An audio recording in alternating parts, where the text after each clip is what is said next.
Pamahiin yan. Pagbinyag ng bata hindi na nga kayo nagsusimba minsan na lang kayo magsimba. Marsyala? Marsha po. Marsya. Wala pa. Hindi pa.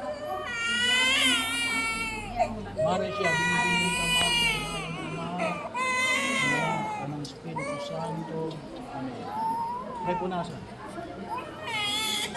Ngayon naganaman ng Diyos Ama ng ating Panginoon Kristo, ang muling pagsilang sa tubig ng Espiritu Santo, ang pagkapain ng mga kapakila ng paglutang ng Espiritu Santo, kung mga sinilang sa bilag, maging matagpapain ng Diyos sa Panginoon Kristo, ang hari, ang itero ang pasawalang hanggan. Jasmine, nakaiga. Yung tatay. Hawakan yung bata. Jasmine. Binibinigyan kita sa ngalan ng Ama, ng Anak, at ng Espiritu Santo.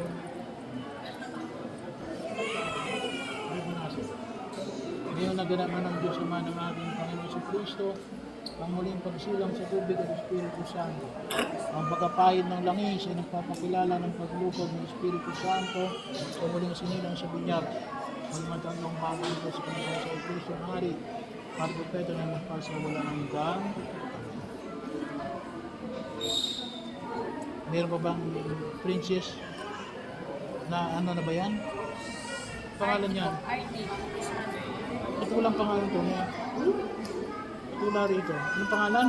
RD po. Nakapagpalista ba yan? Saan ka nagpapalista?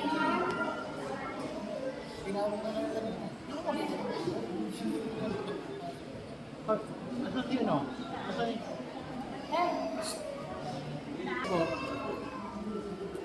Asan ang tatay? Ang tatay?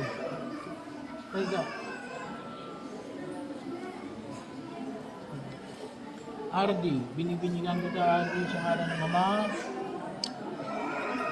Taas mo ng konti.